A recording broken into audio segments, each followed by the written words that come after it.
Brandon Girtz here on the program. Bellator 181. Derek Campos, July 14th, Windstar Casino in Thackerville.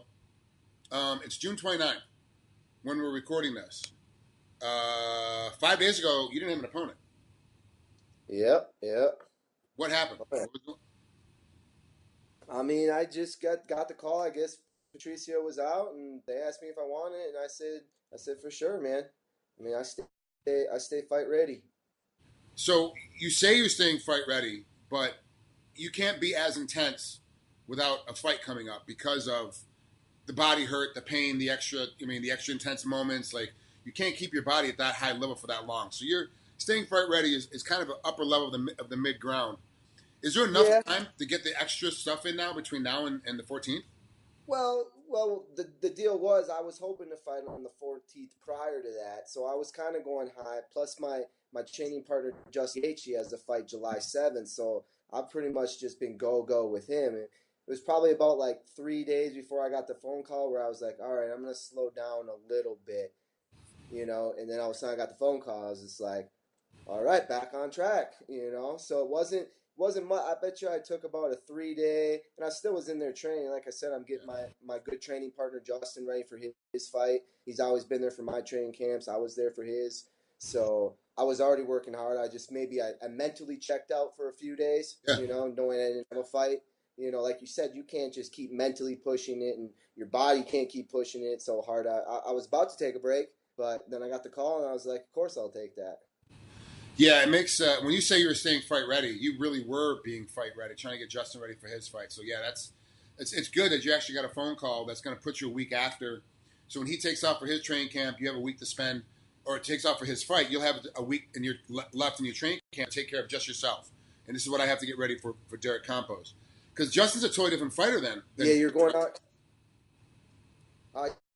You're going out a little bit there, bro. I couldn't hear everything. What I was saying is that now with Justin taking off, you'll have a week of just worrying about yourself, of getting yourself ready for your fight, because Justin is totally different than Derek in fight style. Oh yeah. I mean, definitely different. I mean, everybody's different from Gaethje, to tell you the truth. His fighting style. The only thing, I mean, Derek likes to throw too. Maybe they got that in common, but. Like you said, everyone's a little different, but Derek likes to throw.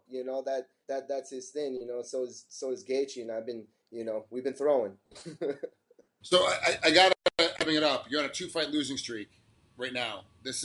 If you lose this one, it's your 3rd fight.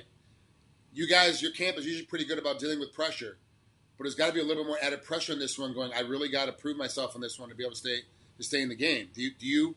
Is that what's happening, or are you kind of like? This is just another fight I got to deal with.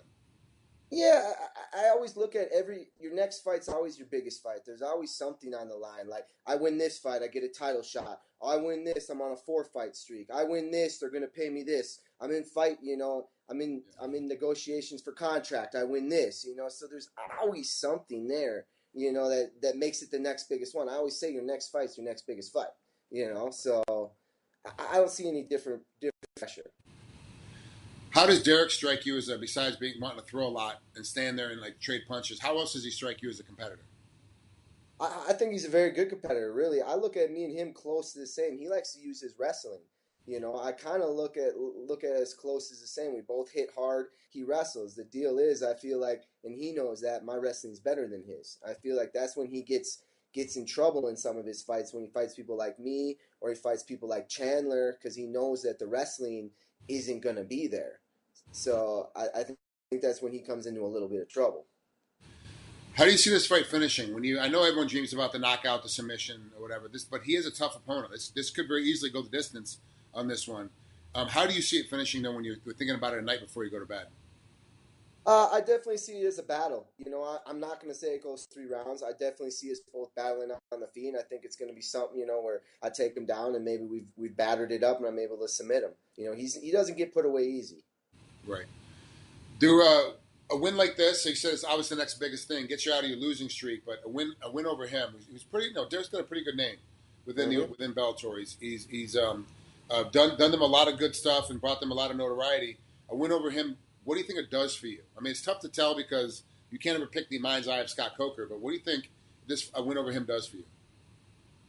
I think it just puts me right back there at the top where I was, before this, before I went back on this little streak here, this bad streak. I think it puts me exactly right where I was back there, in the top of the division. Like you said, he's in the top 5 himself, and the last time he lost to me, So I just feel like it'll just put me right back there on the top of the division. That's Brandon Girtz. Got Derek Campos coming up. Brandon, thanks so much for coming on here. I really appreciate it. Have a good rest of your training camp. Yeah, absolutely, brother. Thanks for having me, man.